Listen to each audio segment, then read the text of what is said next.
नाम धरे जगदीश। जैसे राजा व्यक्तियों में मालिक बन गया, उनका जगदीश बन गया, उनका मालिक बन गया, उसको नरेश कहते हैं। नरेश, नर जमा में ईश, नर जमा ईश, नरेश यानी मनुष्यों का मालिक, मनुष्यों का भगवान। पति अपनी पत्नी का मालिक हो गया, इसलिए वो जगदीश बन गया पत्नी का। तो यहाँ कहते हैं नेबल सबल को जान के तगड़े को भगवान कहने लगे। सबको जो ठाडा दिखे वो भगवान। नेबल सबल को जाने के नाम धरा जगदीश, कहे कबीर जन्म में मरे उनको धरू ना शीश। ये ब्रह्मा विष्णु महेश, ये तो जन्म मरने वाले भगवान हैं, इनको मैं नमस्कार भी ना करूं। ठीक है, इनकी जितनी शक्ति है इनका लाभ अवश्य लेंगे, पर ये हमारे पूज्य नहीं हो सकते और दुश्मन भी नहीं हो सकते, क्योंकि हम तो कीड़ी को भी दुख नहीं दे सकते, हम किसी की निंदा नहीं कर सकते। हम तो एक तुच्छ जीव जानकर अपने आप को यहाँ पर अपना, जैसे हम जो शुरू में नाम देते हैं, हम ये प्राथमिक पढ़ाई कराते हैं जिसमें ब्रह्मा विष्णु महेश, माता शेरा वाली और अपने कबीर भगवान की एक सामूहिक भक्ति देते हैं। तो यहाँ असमंजस में पड़ जाते होगे आप लोग। कहते हैं कबीर साहब तो कहते हैं एक ही साधे सब सदे, सब साधे सब जाए। तो एक ही साधना तो नहीं बनी, 5-6 दे दिया आपने तो मंत्र हमें। यहाँ आपने सोचना होगा थोड़ा। जैसे जो पति भरता पति से राती आन पुरुष नहीं भावे, जैसे पति भरता होती है पत्नी, उसमें उस सामूहिक परिवार में जेठ भी होता है, जेठानी भी होती है, देवर भी होता है, देवरानी भी होती है, और अन्य ननंद भी होती है। उनका सबका आदर करती है, उनको प्यार से बोलती है। उनका जितना, जैसे जेठ को पति पिता के समान आदर देती है, देवर को अपने पुत्र के समान या भाई के समान आदर देती है, ननंद छोटी को अपनी पुत्री के समान आदर देती है, और बड़ी को अपनी बहन के समान आदर देती है। लेकिन जो आदर पति को देती है, जो उसका समर्पण पति में है, उनमें नहीं हो सकता, ना देवर में हो सकता, ना जेठ में हो सकता। लेकिन उनके दुश्मन भी नहीं बनना है, फिर वो पति भरता भी नहीं होती जो एक दूसरे से राग द्वेष लड़ाई झगड़ा रखे। तो हम ये 5 जो मंत्र आपको प्राथमिक देते हैं, ये ऐसे है, ये हमारे परिवार है। ब्रह्मा विष्णु महेश कोई नहीं, ये हमारे इस 3 लोक के राजा हैं। हम इनके नियम के अंतर्गत रह रहे हैं, इनका हमने टैक्स देना है। ये प्राथमिक जो पढ़ाई मैं आपको देता हूँ, ये ऋण मुक्त होगे इस मंत्र पे। यहाँ की सुविधा उपलब्ध होंगी, यहाँ का आपको पूरा लाभ मिलेगा। पर हमारी जो हृदय में जगह अपने इष्ट में रहेगी, जैसे पत्नी की अपने पति में होती है। जब वो घर से अलग होती है, जब उनको न्यारा कर दिया जाता है, भिन्न होते हैं, परिवार से अलग हो जाते हैं, वो फिर अपने पति के साथ चली जाती है। देवर जेठ जेठानी में उसकी कोई श्रद्धा नहीं होती। ऐसे हम यहाँ से जब जाएंगे, हमारा ब्रह्मा विष्णु महेश से कोई लगाव नहीं होगा। हम अपने कबीर भगवान के चरणों में ही अपने पति रूप में उसके स्वीकार करके जाएंगे। हम उसकी आत्मा है। वैसे तो सारी आत्माएं ब्रह्मा विष्णु महेश भी उसी की है, पर ये काल के सरदार बन गए, इसलिए अड़ सरदार कोई बन जाओ, वही भगवान से दूर। कोई भी प्रभुता पालो, छोटी मोटी, कोई सरपंच बन जा, आश्रम का महंत बन जा, या प्रधानमंत्री मुख्यमंत्री बन जा, वो भगवान से दूर हो जाता, उसमें मान बढ़ाई आ जाती है। और यह जीव की सबसे बड़ी दुश्मन है, ये नहीं आनी चाहिए। भगवान का और मान का बिल्कुल खड़ा एक्सीडेंट है। अभिमान नहीं चाहिए हमने, ना मान चाहिए। हम तो नौकर हैं इस दाता के, आपके सेवक हैं सबके। हमारी ड्यूटी ये ला दी, हम अपनी ड्यूटी ये कर रहे हैं। आपकी ड्यूटी है बर्तन साफ करने की, दरी बिछाने की। आप भी नौकर हो, हम भी सेवक हैं दाता के। अपने अपने कर्म बांट रखे, अभिमान नहीं चलेगा। अभिमान रावण का नहीं चला, जिसके पास सर्वसंपन्नता थी, तो अभी अभिमान नहीं चला सके। अभिमान नहीं चलेगा, किसी का भी नहीं चलेगा, चाहे यहाँ पर अरबपति है, चाहे करोड़पति, चाहे कितना सिमरन करता है, चाहे दान करता है।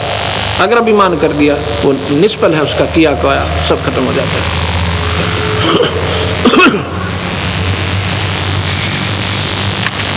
आगे बताते हैं आपकी बात बड़ी करते हैं सतगुरु, क्योंकि नादान लोग नहीं मानते कि कबीर साहब ने पुल बनवाया था।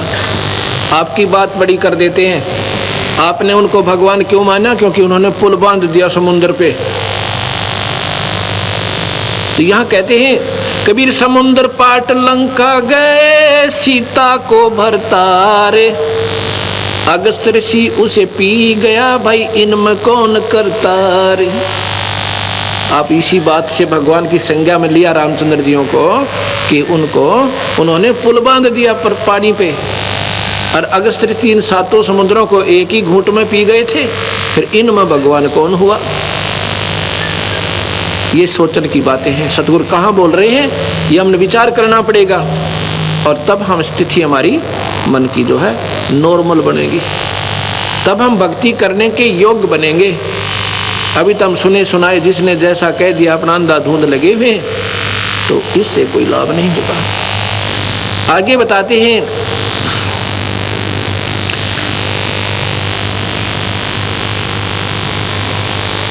गिरवर धारो कृष्ण जी, द्रोणागिरी हनुमंत। गोवर्धन तो उठाया भगवान कृष्ण ने, इसलिए उनको भगवान माना कि उन्होंने पहाड़ उठा लिया। और कहते हैं द्रोणागिरी हनुमंत, हनुमान जी ने द्रोणागिरी पहाड़ उठाया। और कहते हैं शेष नाग सारी सृष्टि उठा रहा, इनमें कौन भगवंत? अगर आप ये पहाड़ के ठाल लेने मात्र से उनको भगवान की संज्ञा में लेते हो, भगवान कृष्ण को, तो हनुमान जी ने पहाड़ उठाया द्रोणागिरी, उन्होंने गोवर्धन उठाया था। और तुम्हारे शास्त्र कहते हैं, नादान शास्त्र वो अल्पज्ञ लोग हैं जो कहते हैं कि शेष नाग के ऊपर सारी पृथ्वी धरी है, सारा ब्रह्मांड रखा है। गरीबदास जी महाराज जो कबीर साहब के ज्यों के त्यों मार्गदर्शक रहे हैं, कहते हैं कूर्म ऊपर शेष है, शेष शीश पर धौल, धौल धरतरी ले रहा या पड़ी ज्ञान की रोल। क्या बताते हैं ये अनजान लोग शास्त्रों वाले? कहते हैं नीचे एक कछुआ है, कछुआ कूर्म, उसके ऊपर कहते हैं एक शेष नाग पर है, और शेष के सिर पे एक बैल खड़ा है। बैल के कहते हैं 1.5 सींग है। जब ये पृथ्वी में भूकंप आता था ना, कहते हैं वो अपने सींग को चेंज करता है बैल, और तब ये कंपन आती है, भूकंप आता है। उसका 1.5 सींग है, एक छोटा एक बड़ा बैल का, उस पे रखता है तो कहते हैं भूकंप आता है। और ये सारी ऐसे पृथ्वी रोक रखी है, बंदी छोड़। कहते हैं ये तुम्हारी भूल भुलैया है, अल्प ज्ञान है आपका, ये सही बात नहीं है। कहते हैं गरीबदास जी कूर्म किसके आश्रय, वो कौन शरण है शेष, ये बटक बीज विस्तार है, कोई समझे ज्ञान नरेश।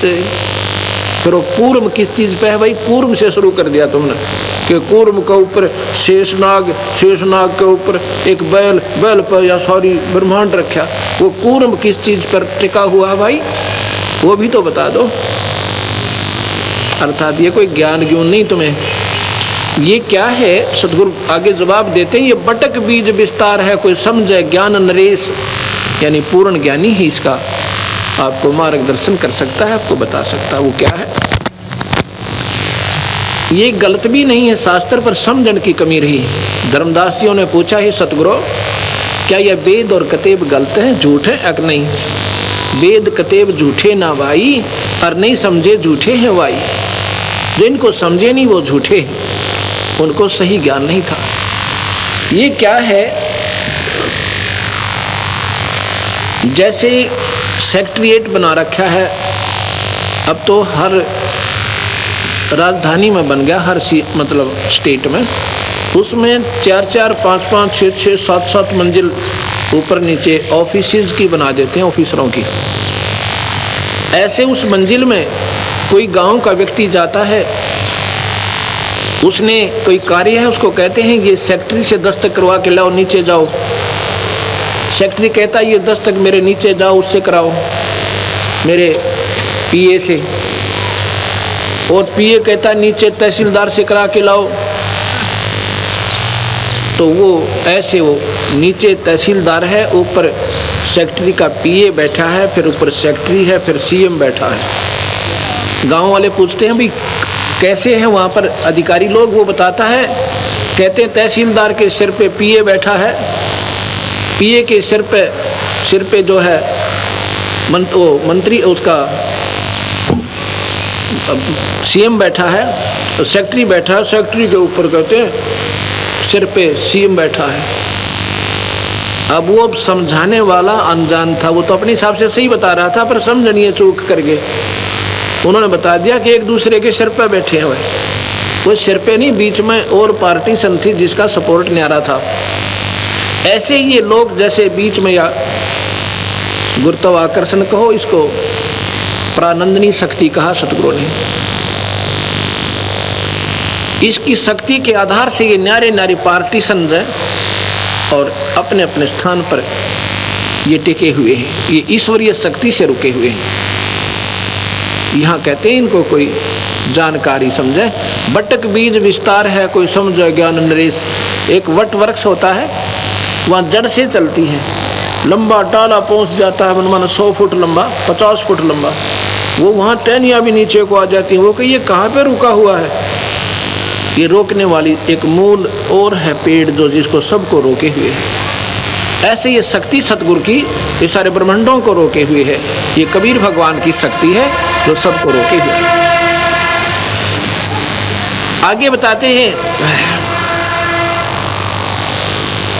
बंधन काटे विपत में, कठिन कियो संग्राम, चिन्हो रे नर प्राणिया, ये गरुड़ बड़ो अकराम। अब आगे सुनो आपके भगवान की। कहते हैं एक बार एक संत ऋषि ने एक ने साधना कर रखी थी नाग देवता की। उसने कहते हैं नाग फांस एक उसको शस्त्र दे दिया था।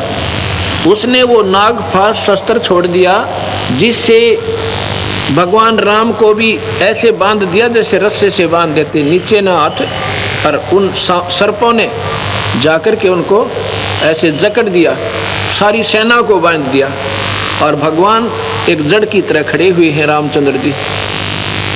तो फिर कहते हैं गरुड़ जी से पुकार करी, भगवान नाम न छुटवाइए, हमारी रक्षा करो गुरुदेव। जब गरुड़ ने जाकर वो नाग जो है ना खाए, वो बंधन काटे, जब राम मुक्त हुए, अब बंदी छोड़ कहते हैं चीनो रे नर प्राणिया, यो गरुड़ बड़ा कर राम, ये भगवान राम बड़ा हुआ कि ये गरुड़ जी बड़े हो गए उससे।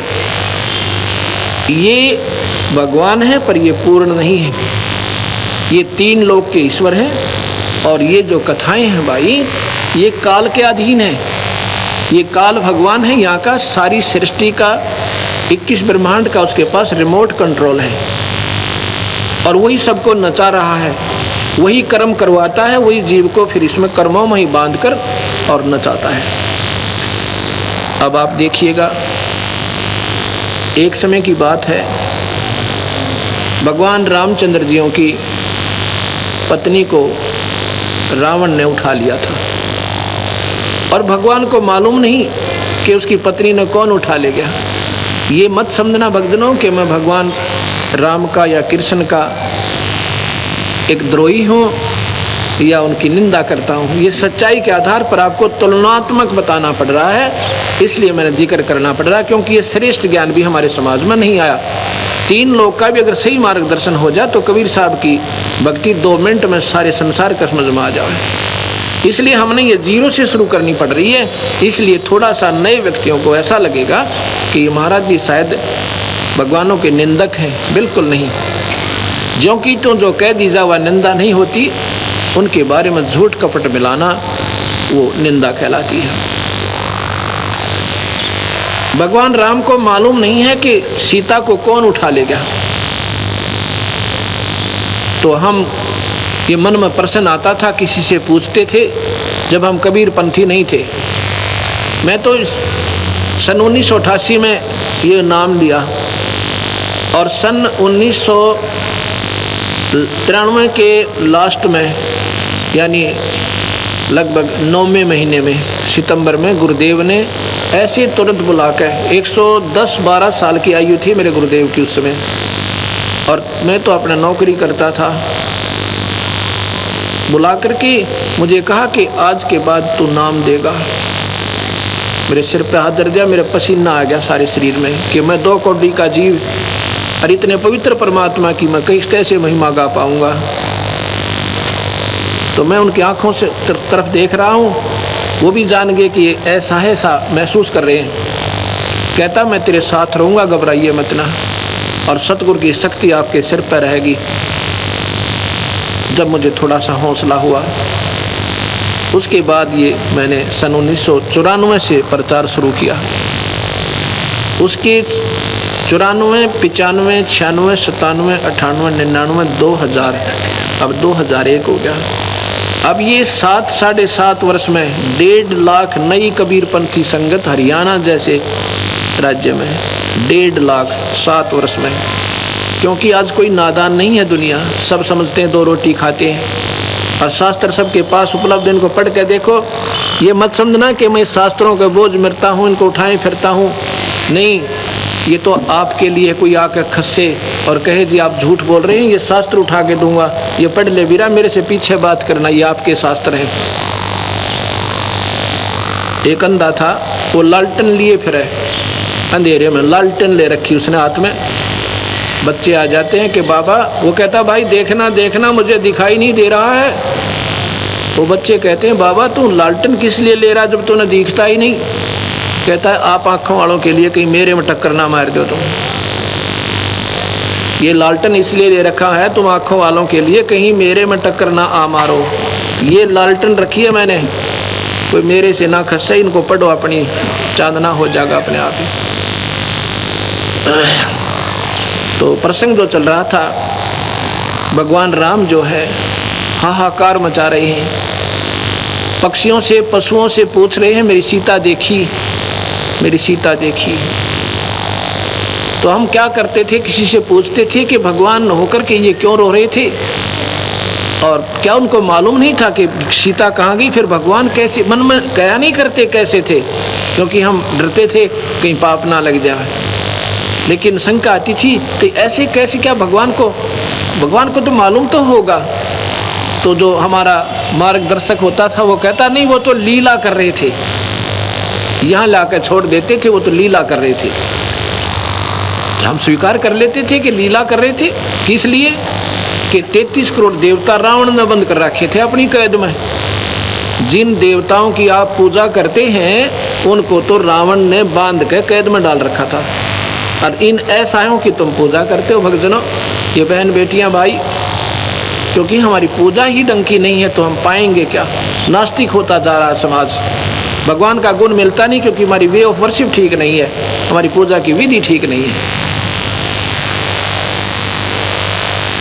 अब यहाँ अब सतगुरु के ज्ञान की रोशनी में अब हमें दिखाई देने लगा सही कि वो लीला नहीं कर रहे थे, उनको ज्ञान ही नहीं था। लीला किस लिए करते थे कि 33 करोड़ देवता उसने छुटवाने थे भगवान ने। ये तो मान लेते भी लीला कर दी, सीता उठा ली, माता को उठाया, फिर लीला की आवश्यकता कहाँ रहेगी। बहाना बन गया था, जाते गर्दन दबोच देता जा करके। अगर बहाना ही बनाना था तो इतना बहुत था। फिर सीता कौन है, जैसे किसी की भैंस गुम हो जा या बकरी गुम हो जाए, उसको ढूंढने कोई पूर्व दिशा में, कोई उत्तर दिशा में, कोई दक्षिण दिशा में, और किसी ने पा जा, कोई मुझे वहाँ मिल गई। ऐसे हीट एंड ट्रायल मेथड से सीता ढूंढी गई। हनुमान जी छलांग लगा के समुद्र पार कर गए, वहाँ सीता को ढूंढा और खोज के जब राम जी को बताया। ये लीला नहीं थी, ये तो मजबूरी थी, उन्हें ज्ञान ही नहीं था।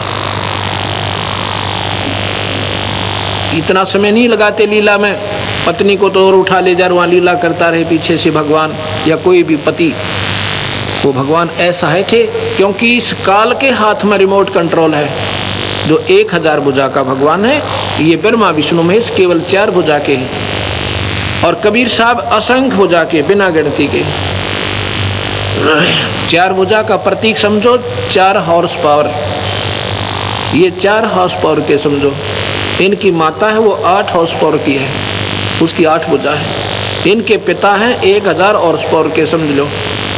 एक कंपेरेटिव एग्जाम देता हूँ आपको, एग्जाम्पल देता हूँ।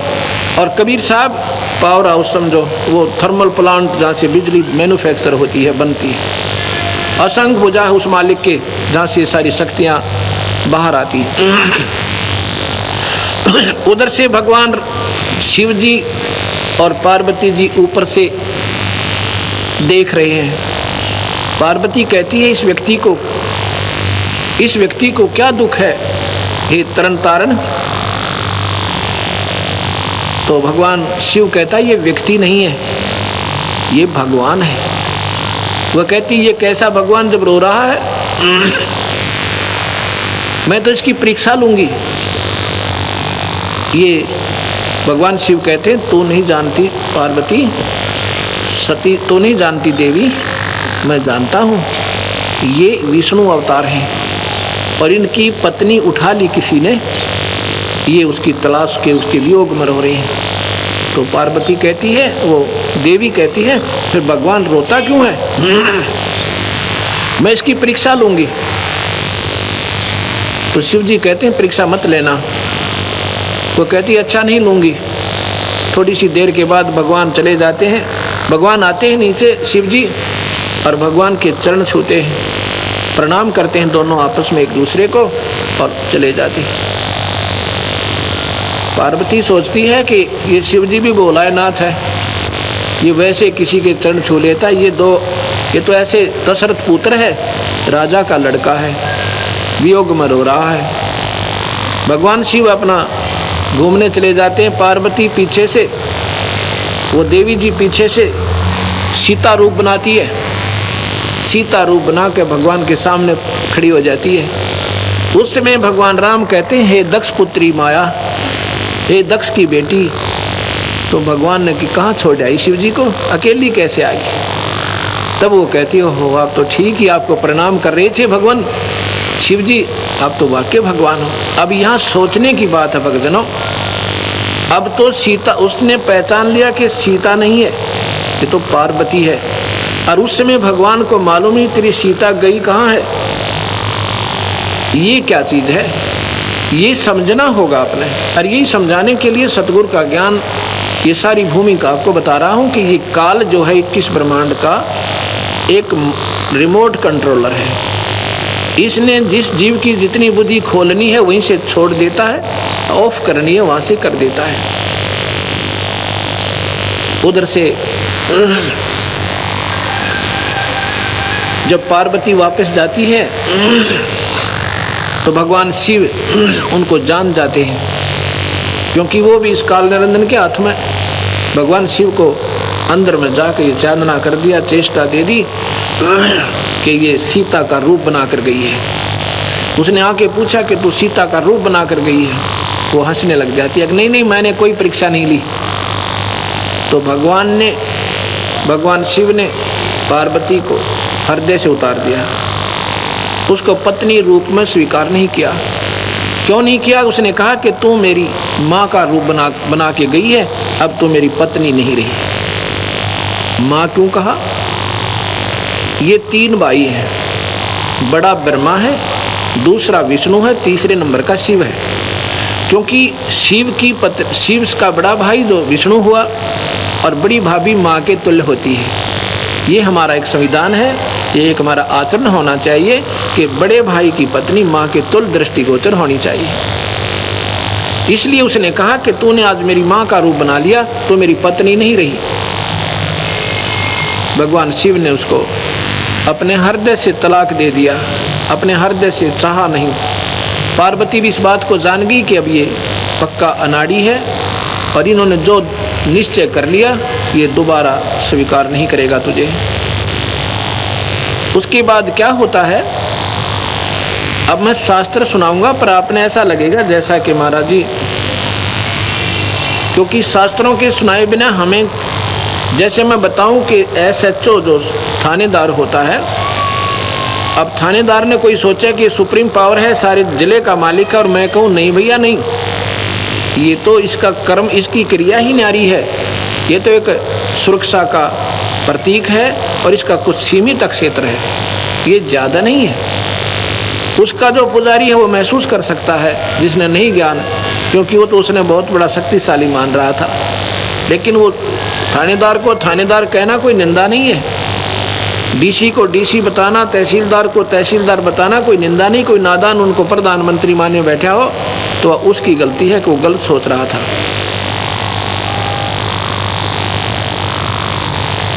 उसके बाद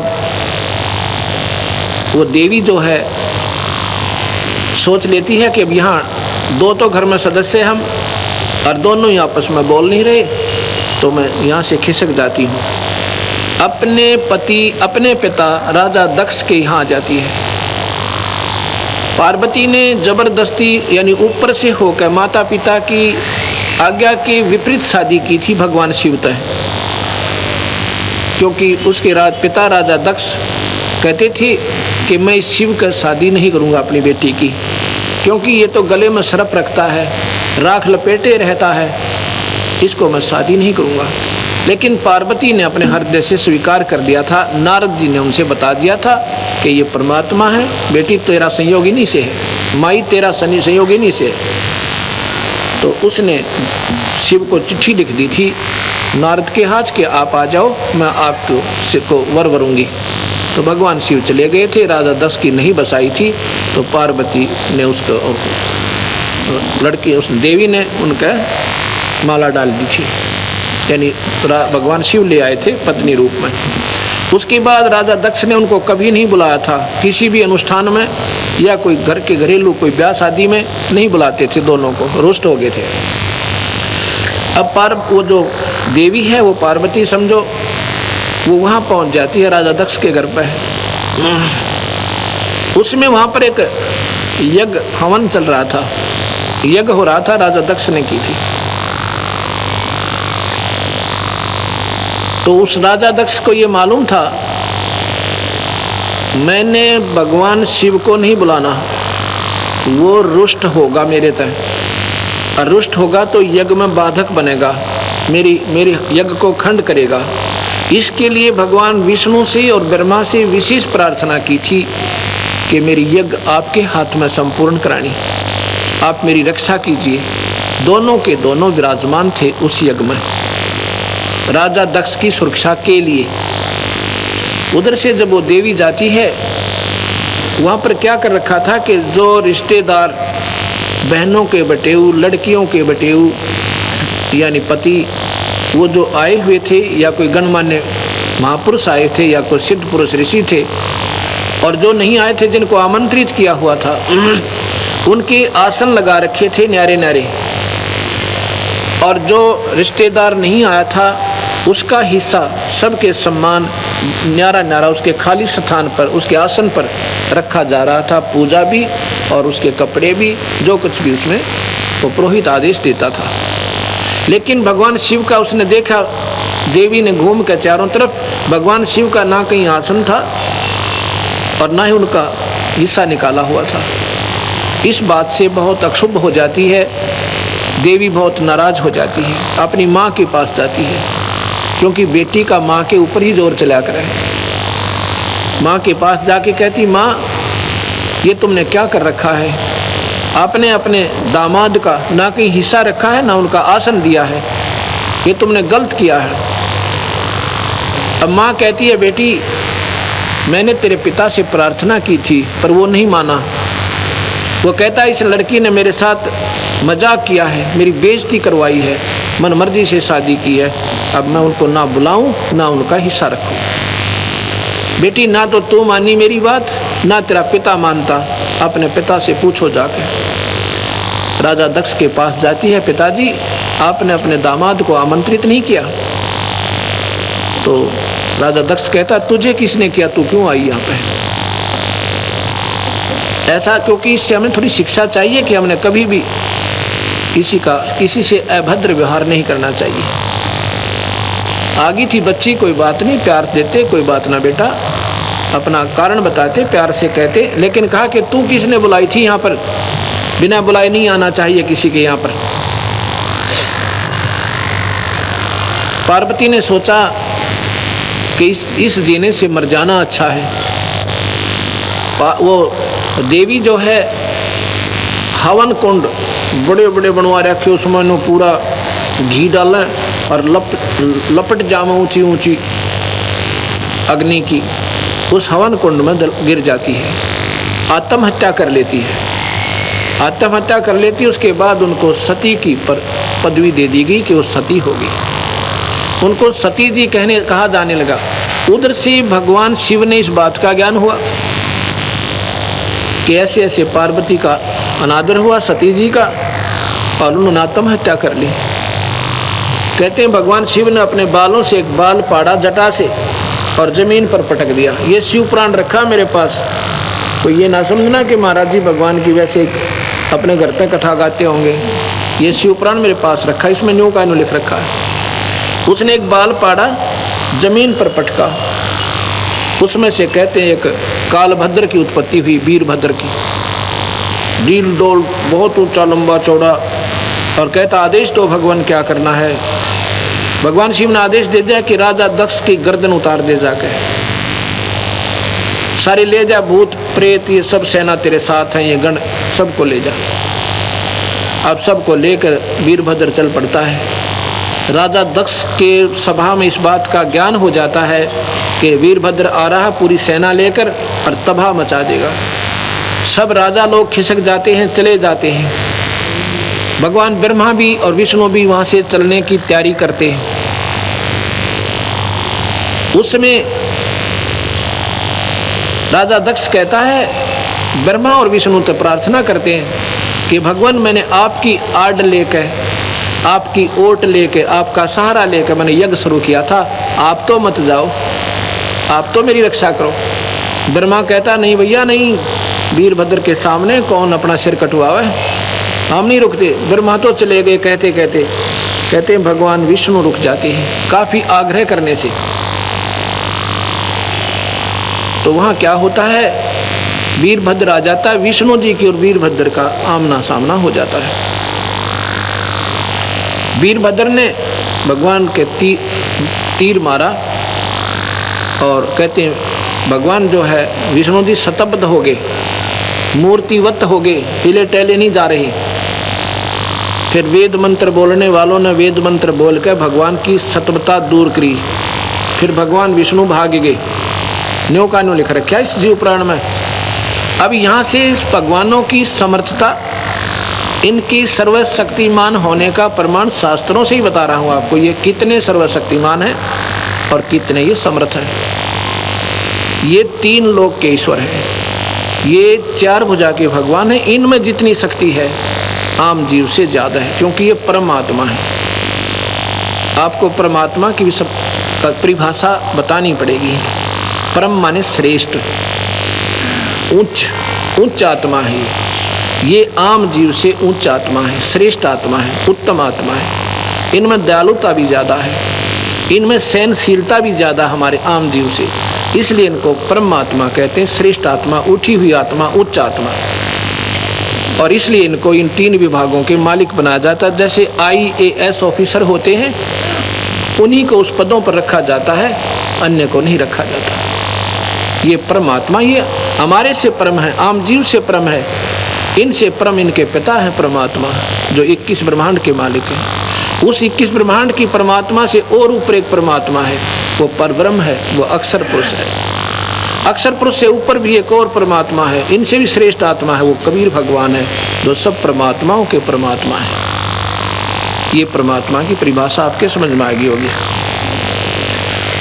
तो भगवान वीरभद्र जो है आगे जाके, भगवान तो भाग गए, वीरभद्र ने राजा दक्ष की गर्दन काट दी। ऋषियों ने प्रार्थना की शिव जी के पास जाके, आपके ससुर को जीवित कर दो। हाहाकार मच गई। कहते हैं जाओ एक बकरे का, किसी भी प्राणी का सिर ले आओ काट के। बकरे का सिर काट लाए भगवान शिव ने और राजा दक्ष की गर्दन पर जोड़ दिया। ऊपर से मुंह बकरे का हो गया और जीवित हो गया राजा दक्ष। फिर जाकर के भगवान ने पार्वती को ढूंढा, कहाँ है वो जली हुई। उनका अस्थि पिंजर कंकाल पड़ा था, जला हुआ, बाहर निकाल दी थी तुरंत ही। उसका सारा हाड़ चाम, सारा चाम और मांस जल चुका था। केवल हाड बकाई थे, बोन्स बकाया थी, केवल हड्डियां थी। उस अस्थि पंजर को शिवजी पार्वती समझ के इतना उसके अंदर मोह उत्पन्न हो गया, इतना मोह उत्पन्न हो गया कि अंधा हो गया। उस कंकालों को उठाकर भगवान 10,000 वर्ष तक शिवजी ऐसे हाहाकार करता हुआ, रोता हुआ, पार्वती पार्वती बिलखता हुआ घूम रहा है और उसको अपने छाती से दूर नहीं कर रहा। अब यहाँ सतगुरु महाराज कहते हैं, इस काल भगवान ने ये 5 विकार जीव का लगा रखे हैं, काम, क्रोध, मोह, लोभ और अहंकार। कामदेव है विषय वासना, जो संतान उत्पत्ति होती है जिससे, उसको काम कहते हैं, सेक्स जिसे कहते हैं। इसमें 10,000 हाथियों जितनी ताकत है, 10,000 एलिफेंट पावर। और फिर उसके बाद क्रोध, इसमें 15,000 हाथियों जितनी ताकत है। और फिर काम, क्रोध, लोभ, इसमें 20,000 हाथियों जितनी शक्ति है। और मोह के अंदर 30,000 हाथियों की शक्ति है। इतना हमारे अंदर ये 5 कैप्सूल दे रखे हैं हमारे अंदर काल ने, ये 5 इंजेक्शन लगा रखे हैं जो समय समय पर जीव को नचाती रहती हैं। ये जीव के बस का नहीं है। ये तो सतगुरु कबीर भगवान जो इनसे ऊपर की शक्ति है, उसकी साधना से विकार नॉर्मल होते हैं, उस सतनाम के सिमरन से ये नॉर्मलाइज होते हैं। नहीं तो आम जीव को झूठी सुख की साधना करके चाहे मैं इनको खत्म कर लूँ, कभी नहीं होगा। ये प्रमाण मैं इसलिए दे रहा हूँ, इसमें कई आपको प्रश्न आपके सुलझेंगे। तो जी फिर देखा भगवान ने, विष्णु जी ने, कि भगवान शिव तो कति अंधे हो गए, इनको कंकाल नजर नहीं आ रहे, इनको पार्वती नजर आ रही है, इनका मोह भंग किया जाए। भगवान ने सुदर्शन चक्र छोड़ा और उसके अस्थि पंजर खंडा दिए। आंख पड़ी हुआ नैना देवी, डर पड़ा हुआ वैष्णो देवी, ये मंदिर बना दिए बाद में। उन मंदिरों में वो शक्ति नहीं है। यही तो हमारी भूल है कि हम भगवान ने जिन चीज़ों को मना किया और उनको हम बढ़ावा देते जा रहे हैं। भगवान ने मूर्ति पूजा बंद की और मंदिर नहीं बनवाए। हमें मंदिर की आवश्यकता नहीं, ये हमारा मंदिर है जो शरीर के अंदर बना हुआ है। एक भक्तजन कहने लगा कि आप मूर्ति को प्रणाम करते हो और कहते हो मूर्ति की पूजा मत करो, आप स्वयं मूर्ति पूजक हो। अब उस नादान ने कौन समझावा, क्योंकि वो बेचारा, उन्हें ज्ञान ही इतना मिला हुआ है पूजा क्या चीज़ है और प्रणाम क्या चीज़ है। Pranam is the part of the puja. ये पूजा नहीं है, ओनली रिगार्ड अपने इष्ट को। अब हम अपने इस मन पापी अहंकार रूपी राक्षस को मारने के लिए कि हमारे सामने स्वरूप सतगुरु का है, नमन कर दिया, ओनली रिगार्ड दिया, पूजा नहीं की। पूजा की बहुत लंबी चौड़ी व्याख्या है। पूजा के अंदर सब चीज़ें आ जाती हैं, दान भी, धर्म भी, हवन भी, सिमरन भी है, ये सब मिलाकर पूजा कहलाती है। एक प्रणाम कर देना पूजा नहीं, ये रिगार्ड ओनली, ये एक आदर है सतगुरु का, ये पूजा नहीं है। और उसको हम, चाहे वो पत्थर की है चाहे कागज की, हमारे लिए उस ईश्वर का स्वरूप दिखाई देता है। इसलिए हमारा हृदय गदगद भर जाता है। सतगुरु ने केवल इस बात पर आश्रित कर देना, हो जाना कि ये भगवान शिव की मूर्ति है, ये भगवान है, इस पर पूजा करो, इस पर पानी चढ़ाओ, पतासे चढ़ाओ, फूल चढ़ा दो और ये मूर्ति भोग लगावेगी। नहीं, उस मूर्ति का बनाना, उस भगवान के गुणों को याद दिलाना। जैसे हम कोई गंदी पिक्चर देखते हैं, तस्वीर, हमारे अंदर गलत प्रेरणा आती है। हम किसी ऋषि की देखते हैं तस्वीर, आत्मा भगवान की तरफ आकर्षित होती है। ये मीडिया है, ये सेंटिमेंटल है। परमात्मा की स्वरूप, परमात्मा के स्वरूप देखते उसके गुणों का याद आता है, लेकिन उस मूर्ति में वो गुण नहीं है। इसलिए इसको अपूज्य भी बताया है। अपूज्य क्यों करे कि केवल मूर्ति पर जल चढ़ाना, उसी की आरती उतारना, उसी पर सब कुछ सीमित हो जाना, ये पूजा नहीं है। ये इसलिए मना किया है कि ऐसा नहीं है। तो इस प्रकार ये पूजा नहीं है, ये केवल अपने इष्ट का हम आदर करते हैं। तो जैसे मैंने कल परसों बताया था कि सेब एक मिट्टी का बना के धर दिया, पत्थर का, और बहुत बढ़िया उस पर रंग पेंट कर दिया एज इट इज, बिल्कुल, और वो सेब नजर आता है। उसको देखकर सेब के गुण याद आए कि वो बहुत मीठा होता है। उसको खा कर देखा, उसमें मीठा नहीं है। उसने तो याद दिलाया कि ये चीज़ बहुत अच्छी है, ये कहाँ मिले, कैसे मिले, उसकी ट्राई करे, फिर कोशिश करे वो कैसे मिले। भगवान की मूर्ति देख कर हमने उस ईश्वर को याद आता है, फिर हम सिमरन पर लग जाते हैं। भगवान ने कहा है कबीर साहब ने कि सांस सांस में नाम जपो व्यर्था सांस मत खो, ना जाने इस सांस का बिरा आवन हो कि ना हो। ये मूर्ति दिखते ही हमारे हृदय में सिमरन शुरू हो जाता है सतगुरु को। ये मूर्ति इतना लाभ देती है, इसलिए बनाई थी। लेकिन अब इन मूर्तियों पर ही सब आधारित हो जाना, मंदिर में गए, पानी चढ़ाया और फिर अपने सारे विकार किए, नहीं। तो अब मैं जो बताना चाहता था कि अब यहाँ तुलनात्मक थोड़ा सा बताना पड़ता है। बाकी मेरी आवश्यकता नहीं थी ये रामायण, ये महाभारत और पुराण शिव सुनाने की। मैं कबीर साहब की महिमा इतनी है, 1 महीना में पूरी ना हो, मैं आपको सुनाता रहूँ, फिर भी रह जाए मेरे भगवान की। ये साथ में बताना इसलिए आवश्यक होगा क्योंकि जब तक कंपेरेटिव नहीं चलेंगे हमने, अब 2 दुकान होंगी बराबर में, तभी तो नकली और असली का हमें ज्ञान होगा। अब यहाँ एक तुलना दी है। एक संत ने कहा, कबीर पंथी संत थे, वो कहने लगे देखो यहाँ पर सामने प्रमाण हो जाता है। मैंने ये कथा सुनाई तो बाद में उसने अपनी टिप्पणी दी। कहते हैं जैसे एक व्यापारी होता है, उसकी भैंस का बच्चा मर जाता है, वो क्या करता है, उस भैंस के बच्चे की खाल उतरवा के उसमें भूस भर देता है और वो उस भैंस के सामने रख देता है। वो भैंस नादान अनजान कम बुद्धि की मोहवश उसको अपना बच्चा मानती है और उसके पीछे रा रा करती घूमती है, तो उसके आगे रख दो चुप हो जाती है, उसके पीछे पीछे भाग लेती है। तो यहाँ उसने अपनी टिप्पणी की कि इस कथा से ये सिद्ध हो गया कि भगवान शिव में और उस भैंस के अंदर क्या अंतर रहा। मोहवश वो भी अंधी होगी, उसने देखा नहीं कि ये भूस भरा हुआ है, इसको अपना बच्चा दिखाई दे रहा था। ऐसे ही भगवान शिव ने मोहवश अंधा होकर वो पार्वती कंकाल जो है वो पार्वती नजर आ रही थी। अब ये निंदा नहीं समझना, क्योंकि मैंने साथ साथ प्रार्थना करनी पड़ती है कि नादान लोग ये ना समझें कि हम भगवान के निंदक हैं। राइट,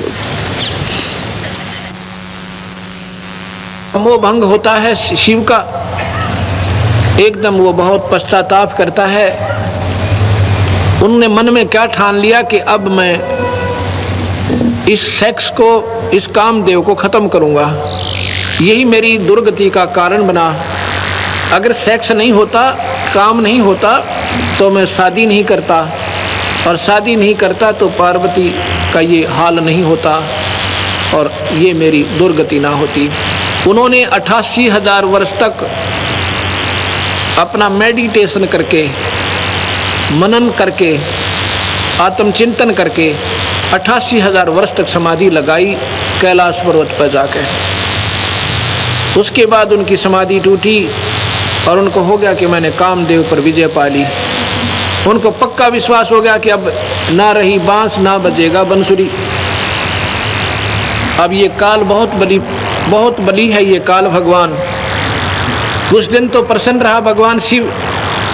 एक दिन उनके मन में प्रेरणा भर दी काल भगवान ने कि चलो भगवान विष्णु के पास चलते हैं। मैंने सुना है कि भगवान विष्णु ने, जब हमने सागर मंथन किया था, जहर निकला था, मैंने तो जहर पी लिया था, मुझे कोई होश नहीं बाद में क्या हुआ। सुना है कि देवताओं ने अमृत का कलश ले लिया था और भगवान विष्णु ने एक लड़की का रूप बना के, औरत का रूप बना के उनको मोहित करके मदहोश कर दिया था। तब देवताओं ने वो कलश छीन लिया था। उस रूप में भगवान बहुत सुंदर लगे होंगे, वो रूप देखना चाहिए। भगवान विष्णु के पास आ जाते हैं, आदर सम्मान हुआ, विराजमान हो गए। भगवान विष्णु कहते हैं आज बहुत दिनों में दर्शन दिए। तो कहते हैं मैं तो 88,000 वर्षों के बाद साधना करके आया हूँ। अच्छा जी, बहुत अच्छा। क्या किया? कि मैंने जो है अपने काम वासना पर काबू पा लिया, इंद्रियों को कंट्रोल कर लिया। विष्णु जी बोले तभी तो नजर नहीं आए बहुत दिन तक। कहाँ, इसी कारण में गया हुआ था। कुछ देर के बाद प्रसन्न करते हैं भगवान। कहाँ, विष्णु जी कहते बोलो, मेरा एक जिज्ञासा है, मेरी एक प्रार्थना है। क्या? कि आपने जब देवताओं से वो कलश छीना था अमृत का, सुना है आपने एक मोहिनी रूप बनाया था सुंदर लड़की का। कहाँ बनाया था? न्यू बना, वो मान नहीं रहे थे, वो लड़ने को तैयार हो गए थे। हम कमज़ोर थे, वो ज़्यादा शक्तिशाली थे। तो आपने क्या किया था? अपने मोहिनी रूप बनाया था। हाँ जी, ये भगवान वो मोहिनी रूप मुझे एक बार फिर दिखा दो, एक बार फिर बना के दिखाओ। मुझे तो याद नहीं, क्योंकि मैं तो नशा हो गया था मेरे को जहर का, और मैं नहीं देख सका ये सारी लीला। विष्णु कहने लगा, भोलेनाथ ये बार बार थोड़ा ही बनाया जाता, कोई समय था जब बनना पड़ गया, अब थोड़ा ही बनूंगा मैं। अक नहीं, मुझे एक बार वो रूप दिखाओ। अरे नहीं तो मैं ये बैठा तेरे बार ने आ गया, आपके द्वार से मैं तो हिलता नहीं। विष्णु जी ने सोचा ये तो समाधि भी 88,000 वर्ष लगा लेगा और द्वार पर तो हटा नहीं, इसलिए इसको भाई यहाँ से चलता करो, इसकी शर्त पूरी करता हूँ। कहता अच्छा जी। इधर उधर की बातें करी। कहते यूँ तो मुझे शर्म आती है, मैं अंदर जाता हूँ फिर बन के आऊँगा, अग जाओ तो। वो तो अंदर चले जाते हैं, बाहर बैठे हुए थे। इतने में भगवान दूसरी तरफ जंगल में एक सुंदर लड़की के रूप में दिखाई देते हैं। और भगवान भी शिव ने देखा इधर उधर कोई देख तो नहीं रहा है, उठ के उस लड़की के पीछे भाग लिए। ऐसा शिव पुराण में लिखा हुआ है। उस लड़की के पीछे भाग लिए जो बहुत अश्लील वस्त्र पहने हुई थी, अर्धनगर शरीर था। वो लड़की आगे आगे, भगवान शिव पीछे पीछे। काफी दूर भाग के उसका हाथ पकड़ लिया। उससे पहले भगवान की बुरी हालत हो चुकी थी शिव की, ऐसा शिव पुराण में लिखा, मैं यहाँ वर्णन भी नहीं कर सकता आपके सामने। और जब हाथ पकड़ा तो भगवान विष्णु अपने स्वरूप में आ जाते हैं। उनका स्वरूप देखकर शिव जी कहते हैं तेरी लीला तू ही जाने है। विष्णु बोला तू कह रहा था मैंने 88,000 वर्ष हो गए और साधना कर ली, इंद्री जीत ली, क्यों पागल हो रहा बावड़े, इसमें कुछ ना दे रहा। ये काल बलि जो है इन सबको नचा रहा है। गरीबदास जी कहते हैं, कबीर साहब समझो गरीबदास इनकी एक ही, क्योंकि जो सतगुरु के शिष्य हैं वो उन्हीं की बोली बोला करते हैं। गरीबदास जी ने लिखा है कि सरंग भरंग कुरंग मतंग भरंग और सरंगा इंद्री पांच ठगो तिस अंगा। इसका क्या तात्पर्य है? शब्द सप्रस रूप रस गंध, ये 4 विषय हैं हमारे, जो इस काल बलि ने इस जीव के ऊपर ठोप रखे हैं, इनको ये नचा रहे हैं। फिर कहते हैं तुम रे संग पांचों प्रकाशा, योग युगत की झूठी आशा। एक विषय के वश होकर शब्द, ये कान का विषय है, मीठे मीठे शब्द या गाने सुनना ये भी विषय है। जब इन विषयों से भी आपकी आत्मा दूर हो जाएगी और भगवान के चिंतन में, उसके सिमरन में, उनके गुणों में बैठकर रोना शुरू करोगे, तब आपकी आत्मा भगवान की तरफ अग्रसर हुई है। नहीं तो ये मीठी मीठी आवाज़ें सब सुन सुनकर राजी हो जाते हैं। पद गाया मन हर्षिया और साखी कहा आनंद, सो तत नाम न जानिया, गढ़ में पड़ गया फंद, ये कबीर साहब कहते हैं। कुरंग, कुरंग कहते हैं हिरण को। हिरण में कान का विषय होता है। वो कान के एक शब्द करता है शिकारी, उस शब्द की ऐसी एक सारंगी से तान बनाता है और वो उसके वश होकर प्राण त्याग देता, उसके चरणों में जाकर के टिक जाता है, मत्था टेक देता है, अपनी जान खो देता है, वो विवश है। ऐसे ही फिर कहते हैं शब्द सप्रस, हाथी के अंदर काम वासना ज़्यादा होती है। हाथी पकड़ने वाले एक हथनी सिखा कर ले जाते हैं, पढ़ाई हुई होती है, एक गड्ढा खोद देते हैं नीचे लंबा चौड़ा, और उसमें घास ऊपर डंडे डालकर, बांस डालकर, मिट्टी डालकर घास ऐसे लगा देते हैं जैसे यहाँ खड़ा ना हो। उस हथनी को हाथियों के झुंड में भेज देते हैं। वो हाथी के चारों तरफ स्पर्श करती है, उसको वासना जगाती है, फिर भाग लेती है। उसके पीछे 2-3 हाथी भाग लेते हैं। वो वहाँ आकर के और वो पकड़ने वाले ऊपर वृक्षों पर चढ़ जाते हैं, अपना दूर उनको दिखाई नहीं देते। हाथी अंधे होकर भाग लेते हैं, हथनी उस स्थान को बाई काट कर जाती है, बाईपास करके और सीधी फिर भाग लेती है। हाथी सीधे भागते हैं, वो सारे के सारे उस गड्ढे में गिर जाते हैं और फिर उनको नचाया जाता है, उसके वश हो गए। शब्द सप्रस रूप रस, रूप है जैसे आपने पतंगे देखे होंगे दीपक पर जलकर मर जाते हैं, उनमें विषय होता है, उनको वो रूप विषय विवश होते हैं। रस जो है भौरा, रस है मछली, मछली जो है जीभ के कारण विवश हो जाती है। मछली पकड़ने वाला एक मांस का टुकड़ा और एक हुक में डालता है, लोहे के हुक में, कांटा कहते हैं उसे, और पानी में छोड़ देता है। वो नादान उसको खाने के लिए मुंह लगाती है, वो खींच देता है, उसके ऊपर चल उसके मुख में वो कांटा फंस जाता है और बाहर पटक देता उठा के, रस के कारण वो मर गई, जान खो दी। और गंध, भंवरा जो होता है फूल के ऊपर बैठ जाता है, जो बड़े फूल होते हैं उसमें इतना विवश हो जाता है, उस पर उठा नहीं जाता, पर वो फूल बंद हो जाता है शाम को, वो 12 घंटे में मर जाता है, उठता नहीं। यहाँ गरीबदास जी कहते हैं कि तुमरे संग पांचों पर कासा, इस मनुष्य शरीर में काल ने ये पांचों ही लगा दिए कि कहीं ये भक्ति ना कर ले, कहीं इसका छुटकारा ना हो जाए। तुमरे संग पांचों पर कासा, योग युगत की झूठी आशा। अब भगवान शिव जैसे महापुरुष 88,000 मेडिटेशन मननशील, ये भी नहीं यहाँ से पीछा छुटवा सके।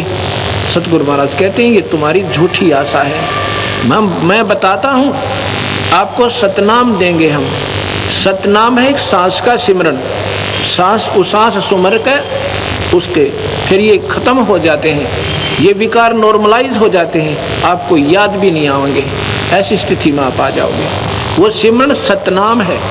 सतनाम के बाद फिर भक्ति के आप योग्य बनोगे, उसके बाद सार नाम दिया जाएगा, तब आपको उपलब्धि होगी। केवल सतनाम से भी जीव की मुक्ति नहीं है, सतनाम आपको भक्ति के योग्य करेगा, उस परमात्मा की प्राप्ति के योग्य होगे और फिर परमात्मा प्राप्ति का सार नाम मिलेगा। जब जाके हमारे कबीर भगवान की पूरी पद्धति होती है, यानी भक्ति का जो मार्ग है पूरा प्रशस्त होता है। जैसे जमीन से पानी निकालना है,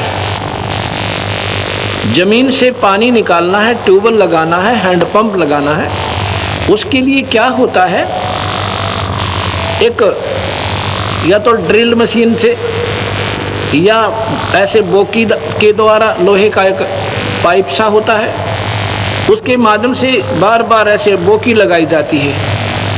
ये सांस उसांस रूपी बोकी सतनाम से लगाई जाएगी, वो क्या करेगी, पानी तक पाइप को पहुंचा देगी। बस उस बोकी का काम है पानी तक पहुंचा दिया, पानी बाहर नहीं आया। उसके लिए फिर मशीन बांधनी होती है, हैंडपंप की न्यारी, उसने फिर पानी बाहर किया। सतनाम आपको सतनाम आपको पार ब्रह्म के अंतिम छोर तक पहुंचा देगा। पार ब्रह्म के बाद हमने पूर्ण ब्रह्म के अंदर जाना है, वो लाभ लेना है, वो सार नाम रूपी हैंडपंप आपने और लेना होगा, जब वो पूर्ण प्राप्ति होगी। इनकम, क्योंकि नाम जो है सतगुरु ने, नाम का ही आसरा, शब्द के सहारे जीव जाएगा। कोई न सोचे कि वैसे ही हो जाएगा, ऐसा नहीं। सतगुरु ने कहा है कि सांस सांस में नाम जपो, इसलिए कोई जपने का नाम है और सांस के ही द्वारा है। उसी का प्रमाण गरीबदास जी ने दिया है, जो कबीर साहब ने डायरेक्ट उनको नाम दिया था। लिखा हुआ अपने शास्त्र में, गरीबदास जी ने, कबीर साहब ने धर्मदास को वही नाम दिया, सतनाम। वो लिखा हुआ कबीरपंथी शब्दावली में कि धर्मदास को ये मंत्र दिया और इसका सिमरन बताया कि धर्मदास अंतिम सांस तक इस सतनाम का सिमरन करना, और फिर मैं तुझे सारनाम दूंगा। ये सारनाम के योग्य बहुत कम प्राणी होते हैं, लेकिन सतनाम भी निष्फल नहीं जाता। मुक्ति नहीं होगी तो मनुष्य शरीर आपको अवश्य मिलता रहेगा। हो सकता फिर परमात्मा स्वयं आ जाए या हमारे जैसे जीव की ड्यूटी ला के आपको फिर सुलझा जाए। तो इस प्रकार धर्मदास को कहा, धर्मदास तो लाख दुहाई ये सार शब्द कहीं बाहर नहीं जाएगी, आम व्यक्ति को नहीं बताने योग्य होता। 64 लाख शिष्य थे सतगुरु के, उन 64 लाख में से एक धर्मदास था जिसको मालिक ने सार शब्द दिया था। अन्य योग्य नहीं हो पाए, बल्कि वो तो सतगुरु में विकार निकाल कर, सतगुरु में बुराई ढूंढ कर उनसे दूर हो गए थे। ये अब आज और कल में सतगुरु की महिमा बताऊंगा आपको। अभी आप सुन रहे थे कि दसी सरप ने जब जाए पुकारी इंद्रमती अकुलाए, आपने तुरंत करी साहे बरहुली मंत्र सुनाने वाले, धन धन सतगुरु सत कबीर भगत की पीड़ मिटाने वाले। एक चंद्र विजय नाम का द्वापर के अंदर एक राजा हुआ, उसकी पत्नी का नाम श्रीमती इंदुमती था। इंद्रमती भी कहते हैं उसको, इंदुमती भी कहते हैं। वो बहुत धार्मिक विचारों की आत्मा थी। अब जैसा भी उनको मार्गदर्शक कोई गुरु मिला था, उसने कहा कि एकादशी का व्रत रखा कर बेटी, और संतों का आदर करा करो, आए संत को भोजन करावे, इससे तू फिर रानी बन जाएगी। कभी जब आपका 84 लाख जूनी भोगने के बाद कभी मनुष्य शरीर मिलेगा तो आप फिर रानी बन जाओगी, ऐसा पुण्य करना। क्योंकि यहाँ का संविधान है कि जीव करे का किए हुए का कर्म ही भोगेगा, उसमें फेर बदल नहीं होता। उसके आधार पे ये आज पुण्य करते हैं तो कभी जब मनुष्य शरीर होगा इनको दे देगा काल भगवान। बीच में 84 लाख भी जाना होगा, स्वर्ग भी जाएगा और नरक भी जाएगा। ये पूरा प्रोसीजर बना रहेगा, इसमें चेंजमेंट नहीं होती। और सतगुरु महाराज इसमें पूरा चेंजमेंट कर देते हैं। कबीर साहब की आत्मा का धर्मराज लेखा नहीं लेगा, उसके कागजों से बाहर होती है, वो सतगुरु के पास जाती है, उनको फिर पुनर्जन्म मिल जाता है। अगर उनकी भक्ति पूरी ना होती है, वो ना तपतशिला पर जाते, ना नरक में जाते, ना स्वर्ग में जाते। उनको फिर मालिक अपनी शक्ति से, उनको अपने कोटे से, उनकी करने के आधार पे और जन्म देता रहेगा, मनुष्य शरीर मिलते रहेंगे। कितने मिलेंगे ये उनकी कमाई के ऊपर होगा। अगर उस मनुष्य शरीर के दौरान फिर कोई संत मिल जाता है सतगुरु का, उनको फिर आगे नाम देकर उनकी कमाई फिर करवा जाएगा, या तो पार हो जाएंगे और नहीं उनकी फिर मनुष्य शरीर जोगा जुगाड़ फिर जुड़ जाएगा। तो इंद्रमती ने क्या सोचा, अगर ऐसे ही रानी बनते हैं तो उसने संकल्प कर लिया कि रोज आना एक महात्मा को भोजन कराऊंगी। ज्यादा आ जाए तो मेरे भाग, कितने आओ पर कम से कम एक को, महापुरुष को, भक्तात्मा को रोज आना भोजन कराऊंगी। पीछे भोजन किया करूंगी ताकि मैं भूल ना जाऊं। उसने ऐसा ही सब आसपास अपना संतों से आमंत्रित करें। कोई रोजाना 100, कोई 200, कोई 5, कोई 20 रोजाना भोजन खाने आ जाते हैं।